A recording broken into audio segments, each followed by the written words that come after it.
Greetings and welcome back to the Old Ways Rising Farm YouTube channel.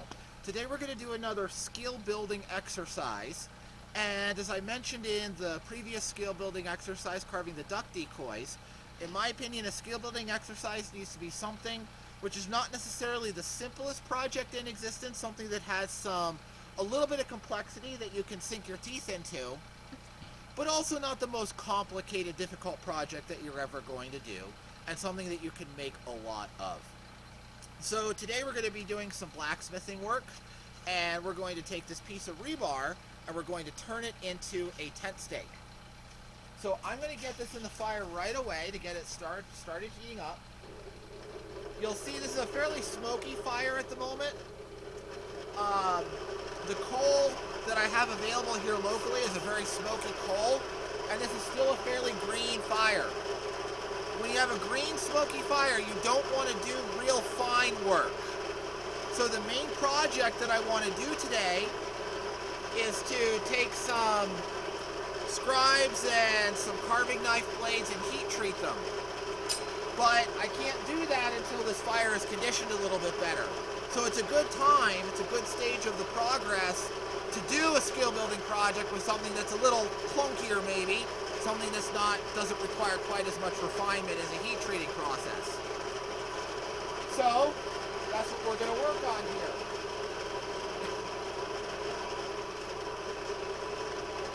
In smithing, there's 5 basic procedures. Drawing out is making something longer and thinner. You're exchanging thickness for length or thickness for width. Both are considered drawing out. Upsetting is the reverse of that. We're taking something that's narrow and thin and compressing it to make it thicker, exchanging length or width to do so. That's upsetting. Bending is bending. Cutting is cutting, and then you have welding. Those are the 5 basic processes that you can do. This, if you have a long length of bar that you need to cut a couple times, I'm just going to make this into one long stake. But if you have a longer length of bar that you're going to cut a couple of times, you can do several of these processes in one project, which makes it a good skill building project. The first thing that we want to do is we want to make a loop to tie the rope to. And I want to bend that so that it is an upset square corner, so that when you hammer down on the stake, you're hammering right down over the central axis of the rod that's going into the ground. This is getting close to warm enough, so I've got to pay attention to my temperature here as I'm talking to you. And there's a couple ways to do this. One is to weld, to take 2 pieces and weld them at a 90-degree angle. That's not the approach we're going to take today. The other approach second approach is to bend it. When you bend, you always get a radius. But you can take that radius and you can hammer in perpendicular directions, and you can drive the material away from the corner bend, thickening the midsection of that radius, upsetting it, and go from a radius bend gradually to a more 90-degree bend. The third way is to do an upset. To do what's called a set down, which is what you're going to see me do right here. I'm going to put this on the corner of the anvil, and I'm going to strike it. Okay? So that now I have a little bit of a notch there. Is that picking up? Okay? That little notch is going to give me a little extra material right there, so I won't have to upset as much.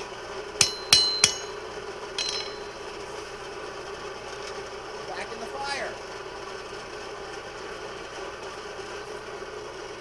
Maintain this a little bit.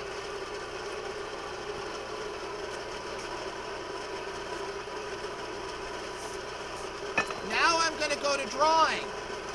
This is my favorite drawing hammer. It's a double peen hammer.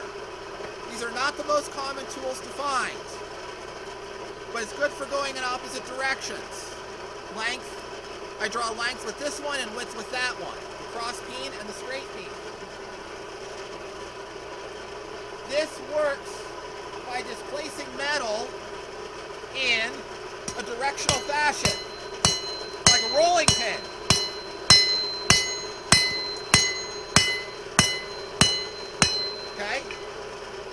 I did grow in width a little bit, but I grew in length more because I used the peen.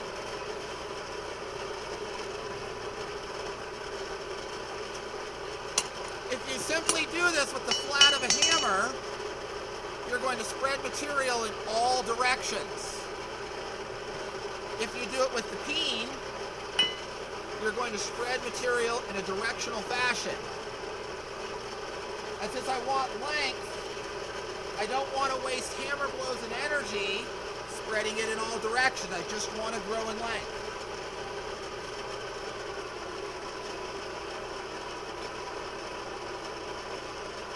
If you're enjoying this video, I hope that you'll go ahead and give it a thumbs up.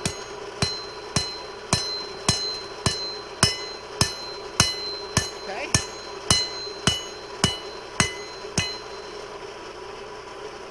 Now we're back to square, and we're quite a bit longer than we started. The thinner this gets, the more attention I have to pay to what's going on in the fire. Coal burns very, very hot. You can literally ignite your metal if you don't pay attention to it, and that will ruin it. Especially with a high carbon steel of some sort. Now, rebar does have carbon in it for strength. Not enough to make a predictable knife edge or anything like that, but you still have to treat it as though it's a carbon steel.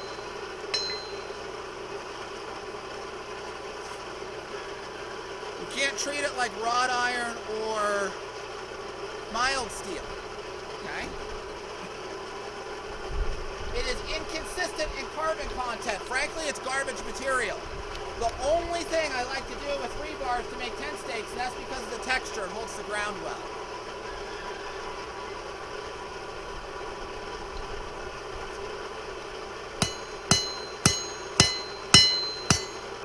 Still just drawing out.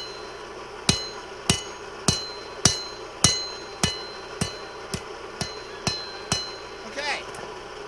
Now that tang is plenty long enough for what I need, so now I'm going to go to the other hammer, back to the round face hammer. Just my regular mechanic shop ball peen hammer. I'm going to smooth that tang out and make it nice and pretty.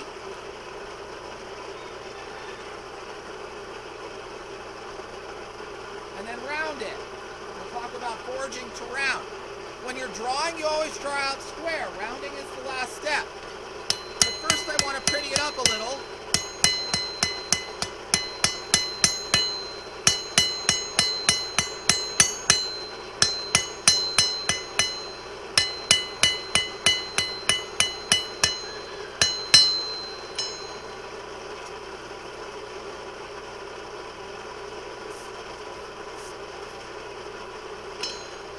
Rebar will usually let you get away with a little bit more than a true high carbon steel, but not nearly as much as mild steel.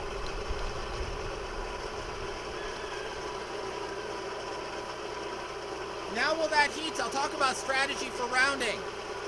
You want to go square, draw out square. It's far more efficient. Don't ever try to draw something out, keeping it round the whole time. Draw it out to a nice even square. Then you forge your square to an octagon. Again, make sure you have a nice, even, straight, tapered octagon. Then you round it off. Okay? Same is true of carving. Square, octagon, round. So now I'm going to go and forge this into an octagon by taking all the corners off.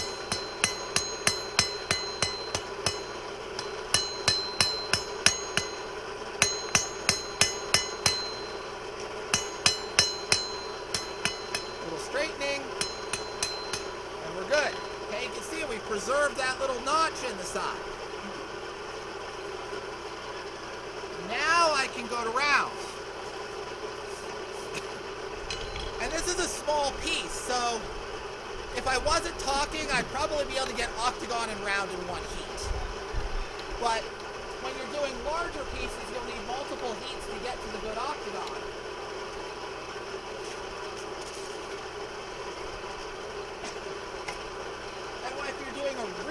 large piece, you'll want to do octagon or a hexadecagon, 16 sides, before you try to go to round.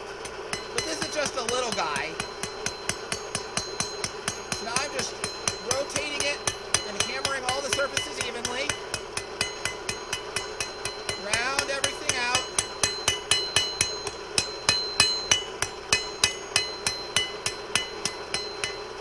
And you can see I'm not wailing on this with big mighty blows. It's just a little piece.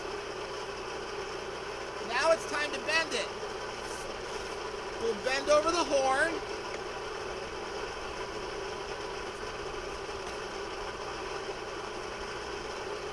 And the notch is here, so I'm going to bend it away from the notch. And then this notch is going to get me the extra material to have a square edge to hammer down on.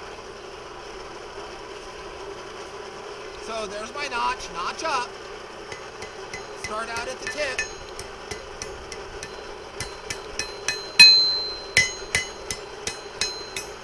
And I'm putting it over the edge of the anvil and then hammering in space.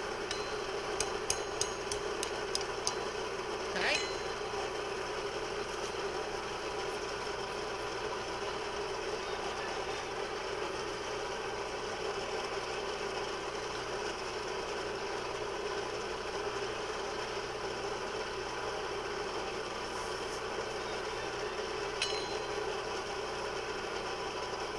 Now that little tip is going to want to heat up much faster than the rest of the bar.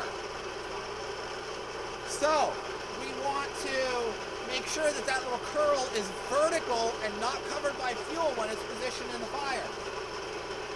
Because I want to bend it down here.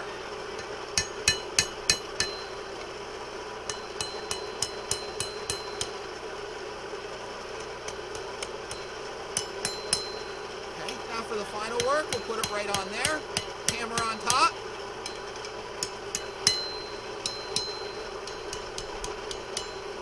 And you can see what we got. And I want to clean this just a little bit.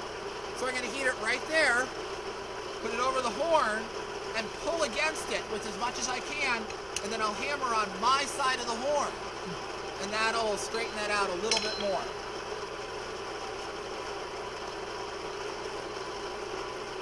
But I'm going to have to do it quickly while it's hot, so I'll show you what I'm doing while it's cold.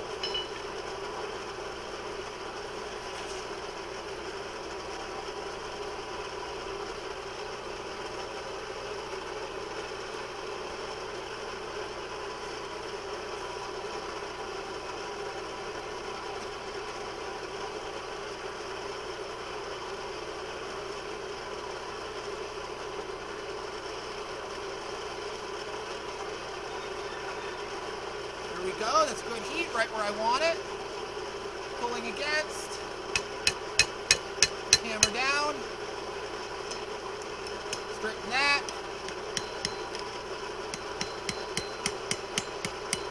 hammer there, fix it up just a little bit more.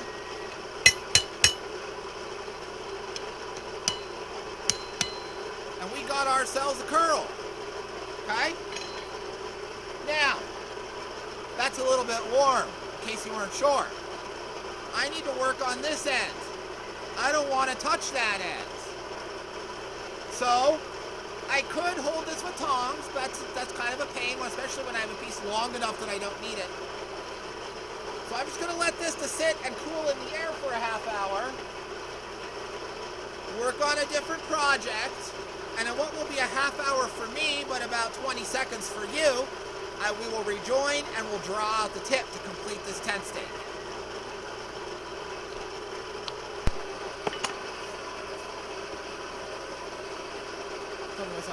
Okay, we're a half hour later. We're going to draw this tip out. Okay? Back in the fire. Get the hammer ready. Put secondary projects aside. You don't ever want to have more than... I have a couple things out because I'm working on a couple different projects today. You don't ever want to have more than one thing in the fire, especially with a coal fire. pros and cons of different fuel sources. Solid fuel gets hotter, heats your stuff up faster, is more controllable because you can get a nice tight fireball. But because it's so much hotter, you can very easily burn your work. If you use a propane forge, it doesn't quite as hot, so you can have multiple pieces because they won't overheat. You can control your burners so that nothing will ever overheat. You can have 6 pieces all at various stages. One gets cold, you pull the next out and heat it. Put it back in, pull the next one out and heat it. Put it back in, pull the next one out and hit it, right? So it's very efficient that way. The trade-off is that you lose some of the controllability of your very narrow fire. A very small fireball. And at the same time, if you're working wrought iron, it can be difficult because wrought iron needs to be absolutely screaming yellow hot to work well, or it shreds. And it's hard to get it hot enough in a gas forge. So there are pros and cons to both fuel systems. They both work.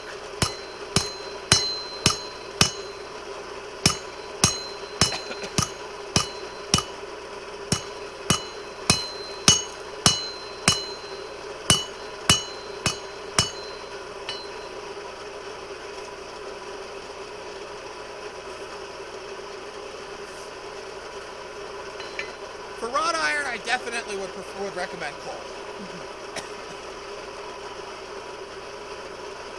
If you're a professional smith and you're going to do this for your career, I would definitely recommend gas.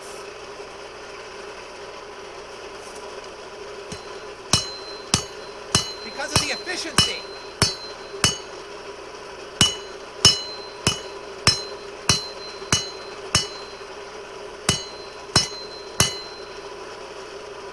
If you're a hobbyist, do what you like.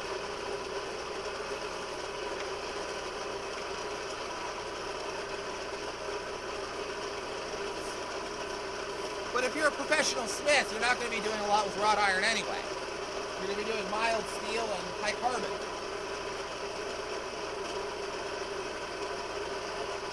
Okay. So a couple little fat spots. Draw just a little bit more forward.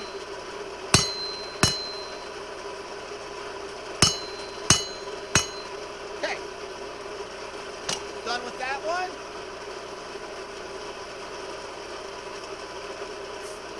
Now, just like when we did that little loop, I'm going to use the small hammer and smooth it out. The difference is, I'm not going to round it off.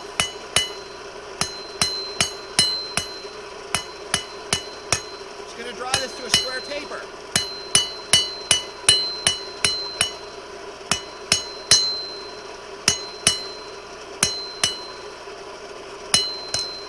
Okay? And there we have our taper. Now it's a little bit crooked, so we're going to do one more heat.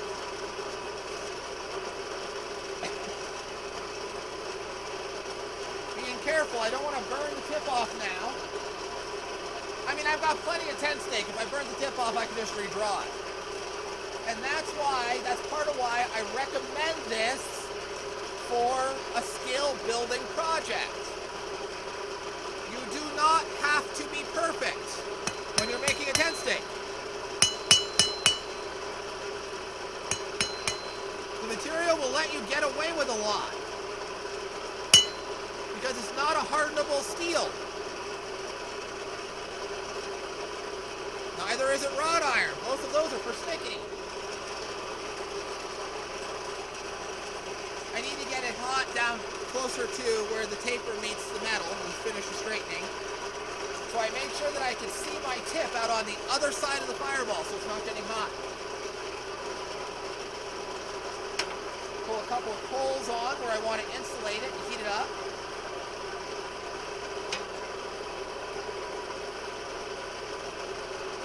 The more you cover a certain region with coal, the faster it heats right there. So if you want to heat this here but not there or there, put 1 or 2 coals right in the middle and leave the ends exposed. You'll heat it right where you want it.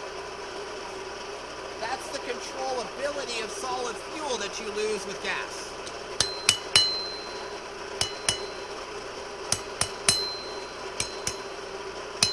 Light straightening. That's all we're doing here.